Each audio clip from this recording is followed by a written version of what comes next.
Welcome to another episode of Conversations with Designers, designers.cam. Today we are going to talk about designs of spaces, experience design of spaces, and we have some special guests today again who have designed their own spaces. Can you please introduce yourselves? Hi, I'm Chang, one of the owners of Mystery Manila. I'm Josan, one of the owners of Spektral. Okay, but you are not just Spektral, no? You're also known in the local tech sector. So I'm before Spektral. So Spektral is a beer lounge. We serve craft beers, and before going into craft beers, I'm a software engineer. I'm focusing on user experience and user interface. So you are also a user experience designer, an engineer, and a beer lounge owner. Yes. And Chuck, what do you do then? Before, I'm a user. User. You are the user. Yeah. So actually, alongside with Mystery Manila, we created apps. So we have a startup called MyCape. So it's a platform for booking airline standby tickets. And that one we launched in Costa Rica. So you're also in the tech space. So interesting, having their own spaces, but they also are in the tech sector, the design, you in design. So my question for you is, why did you start your spaces? What was the story behind it, and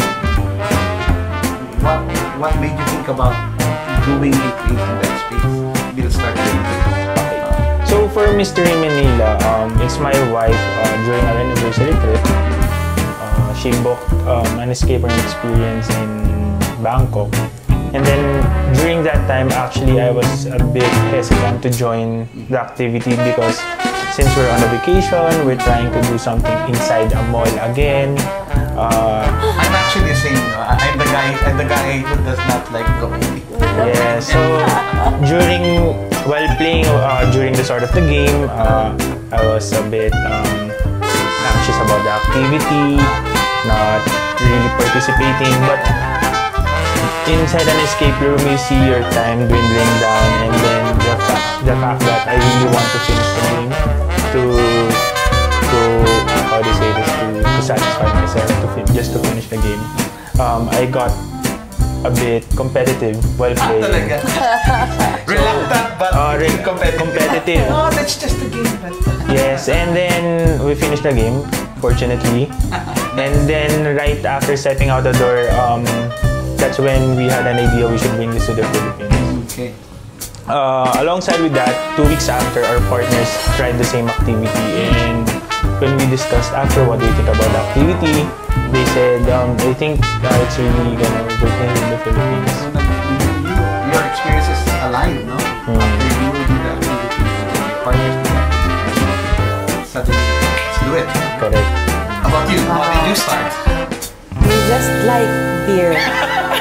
Who doesn't like beer? Who doesn't like beer? There are wine people here, but but the thing is, there are a lot. So if it was your anniversary, I was planning for our wedding. Oh! I remember your high-tech wedding dress. So we were planning. While I was planning the wedding, Brian was busy doing a hobby because as a software engineer. Brian, your husband. Yeah. So Brian wanted to learn more to be patient. Brian wants to learn patience. And one way to learn patience is brewing beer. Really? What? Yeah. Oh my God. Because actually, brewing beer is 90% cleaning and 10% brewing. I see. Because when you put all the ingredients and stuff, you have to wait for an hour for the next ingredient to be put in there. Wow. So patience because 1 hour, every 1 hour, he needs to work on it, and it takes about, if it's like a brew day, it's actually a brew day. So while I was planning the wedding, he was busy brewing, and then finally we were able to have a good beer, like an edible beer. So finally, when Brian had that, it dawned on him that where do we actually sell our thing? And there are a lot, and Brian was saying that there are a lot of brewers, Filipino brewers, who are better than me. So instead of doing the brewery, we started a beer bar instead. And so now Spektral is a discovery platform for craft beers in the Philippines. So we get craft beers from all over, from Sagada down to Iligan in Mindanao. So that's how we started. You started. Because Brian took a break from the tech world and then learned patience. Had brewed beer, and then there got you go. The bar. So what did you, when you started making your spaces, what are the things that you discovered when you started doing it? For Mr. Manila, how did you start? What was the start? When did you start? Okay, so we opened our very first branch in Libis during May 2014. And during that time, actually, I was working under an Australian bank. And then I was working 9 hours, and then I take the night shift on my work. And then I go to Mystery Manila to oversee it's my very first venture. How did it feel like your first venture? What was the feeling? Exciting, because during our very first day, we were fully booked. So we really saw that there's a potential. And I was doing actually the booking system for Mystery Manila. Nice. And I launched it like May 1. We were seeing bookings coming in. So I think we really saw a good potential on that part. And the design, actually, in terms of the design of the room, we just patterned it with the movie that we reference it to or from. So the first one was Saw. So you like the movie Saw, and you thought that it would be great for people to experience that part, that being part of the movie, especially the one wherein you're chained. The other one is a detective movie, so it brings the whole mystery. It ties the mystery part for our what business. made you think about using a movie to tie in a movie concept into your the very first thing that we decided how we can roll this out to the market, the best way to do it is to bring them or take them to what they are familiar with, which is like a movie hangout place. And we can say it easily that this is like So. You're experiencing So it's easier firsthand, So that's what you were thinking in terms of the experience of that's how we say it before. That's how we say it before. It's also easy to market. Correct. Experience. So you wanna be trapped inside a room. So that's how you started. How about you guys? When you started, when was the start, and where was it? And then so we only one branch. We're planning to move the branch, but still in Makati. And it's a whole different thing, because in the Philippines, I mean, whoever invented bucket is a really effing genius. The bucket. Because in the Philippines, people ask you to drink with a bucket. Yes. But because in the Philippines, the culture is drinking with a bucket, and now you're drinking a pint of beer equivalent to the alcohol content of all inside the bucket. So imagine drinking a beer, one glass, the price of a bucket. We're not just selling beer, liquor, or whatever. We're selling the experience. So how did you design for that? So I had to be at the bar because I need to teach the experience, or I need to share the experience. Because when you get your beer, I mean, everyone experiences wine, but why can't they experience it with beer? That's a very good insight, no? Right? People, when you're drinking wine, but you have to sip it, they drink it. It's part of the marketing. So when you drink beer, you look at the color, actually the foam you see on top of your beer is very important because that's where the aroma comes from. So now you're experiencing the entire beer, from the aroma to the taste and the aftertaste. From the visual, actually. And from the visual first. Visual, aroma, the taste, and the aftertaste. Now you're experiencing beer as a whole, and then I had to tell them that beer is not just yellow. Beer the color of the beer can range from light yellow to black. And we even have beers, pink beers. So who are you teaching? The customers? The customers. Because so you're having your own marketing section. So I have like a beer 101. Yes. because we can't introduce beer. So for 6 months, I need to be present in the operations. We call it production because we're devs. So we're software engineers trying to run a bar. We call our operating hours as production. So during production, I need to be there. I need to be support. Applying the world of software development into the bar. To the bar. So I needed to do that for 6 months so that I can share my experience with them, and finally they themselves can share the experience to other people. And now I don't have to do that because even the bartenders, I even wanted to create an AI of me so that to teach my bartenders, this is how you do it. That would have been cool, no? You have your AI. I mean, I started doing it, and now I don't have to be at the bar teaching them. Perfect. So what are examples of challenges that you encountered when you started your spaces? So do you recall any big challenges na, oops, ganito pala dito. Apparently this is how it works. So, okay, so the very first challenge that we encountered was when we opened our third branch in Century City Mall. Century City. So apparently all the escape rooms are working. Well, there were only the two of us, Breakout and us. And ever since we started in Century City Mall, all the other escape rooms went to the mall area already. And our first branch in Libis and our in Jupiter got cannibalized in terms of sales. So because it shifted the behavior wherein people, the activity is a destination activity, so they don't mind going to that place before. But now since we introduced it inside the mall, everybody goes to the mall.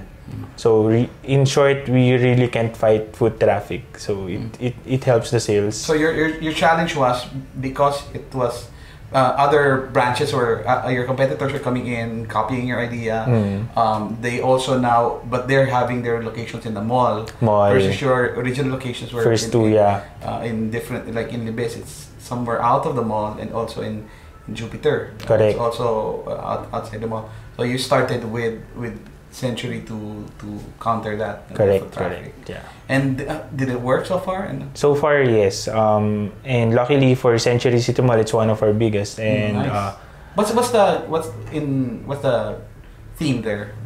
In the Century Mall? So I told this to Josan before. We developed a room there. It's a fully automated. We don't have the usual locks and all. From entering the room using an iPad, touching keypads, and then opening it automatically, popping helmets, using actuators and all, lighting, UV lights. In short, it's fully automated. So that's interesting. How did you? And I know you guys know each other. Because you have basically been helping each other. Correct. In terms of that experience. In terms of the tech side before, I was really calling up Josan and Brian because they know this stuff more than I do. They're guiding me on how to or where to go in terms of researching those stuff.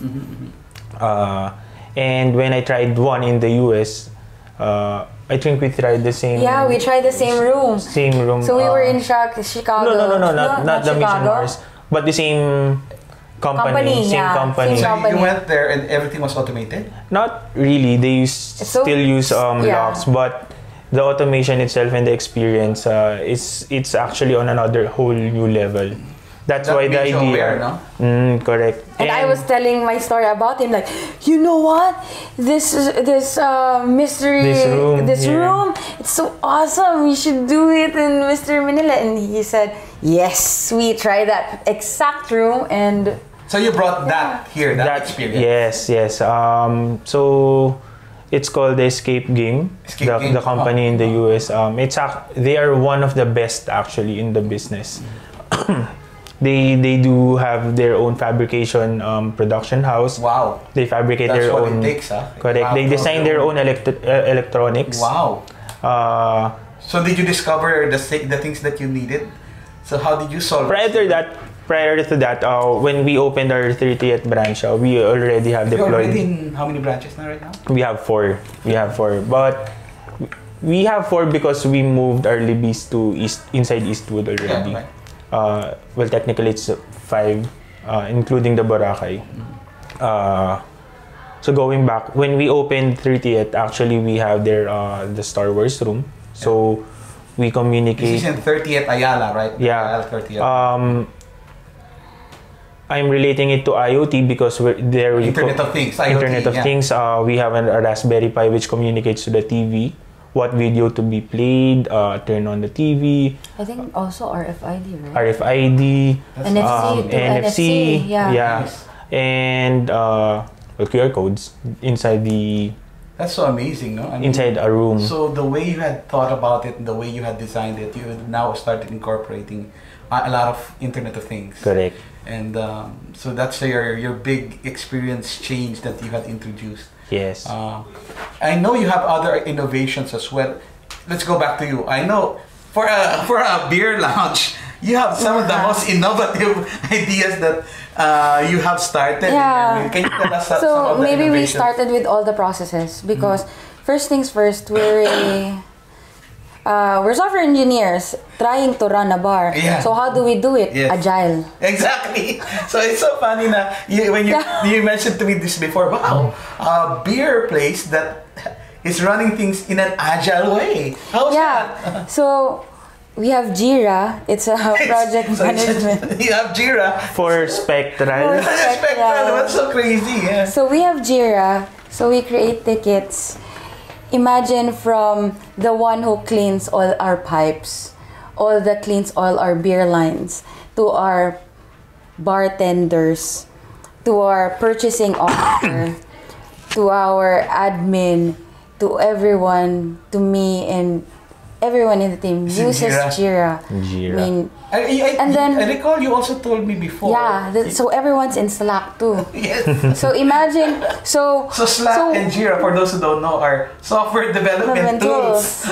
And they're doing it in a bar. Yeah. So all our bartenders are in Slack. So there was even at one time some guys from Coins PH was coming in, and he was my bartender was saying, okay, Ma'am Josan is not here, but I'll just Slack her and she'd be able to come here now. So, and they're like, oh my goodness, all their bartenders are in Slack. Yeah. Because it's easier to communicate there. Yeah. I mean, really. So we're in Slack, automation, all our emails automated. Our purchasing officer just needs to do all the data inputting, and automatically from purchasing to remittance, everything else is automated going to the emails of all our suppliers. That's so amazing. That's crazy for me to hear. Applying a lot of the software development ideas agile ways of working in a non-software development setting. We even try that. I think our ACs are also any part of the world I am in, I can turn on and off the AC before, but I think the hardware got broken, so it's okay. But still, our music, I can turn on and off our music, control whatever's happening at the bar. We're using Nest Cam. I can see it in real time. Google Everything Nest, is in real time.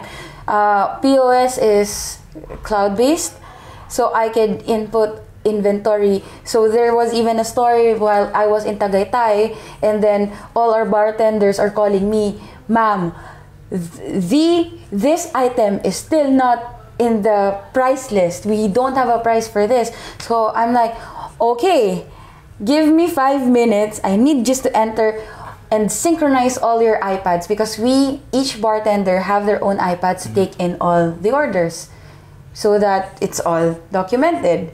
And now sync all your iPads so that you all get your price list.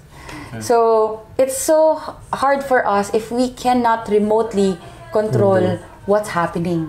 Right? As a developer, I mean, even in Mystery Manila, you need to be in control of everything that's happening.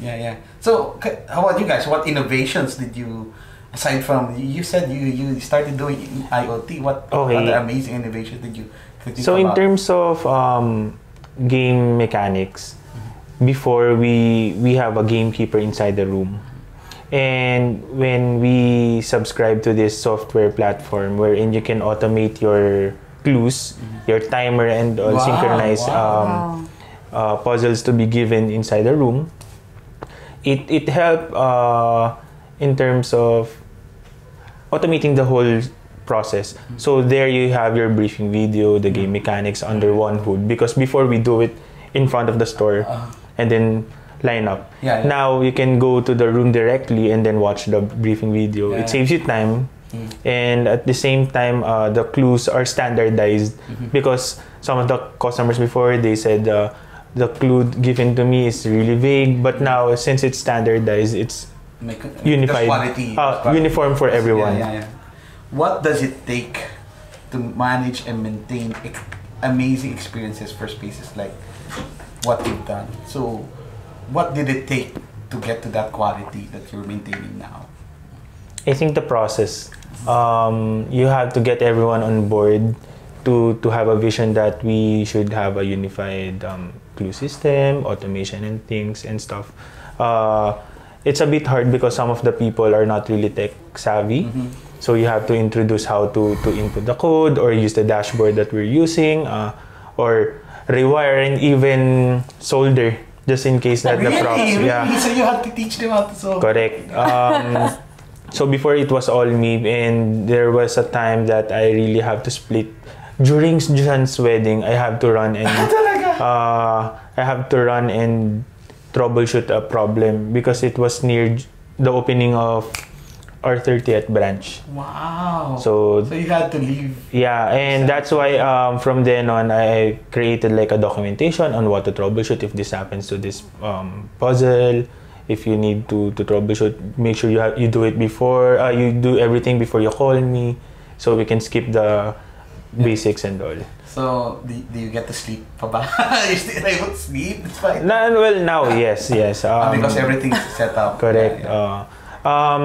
So one of the things that I appreciate in this community under Jordan, they gave me he gave me an intern wherein he created like a heat map on where the players got stuck.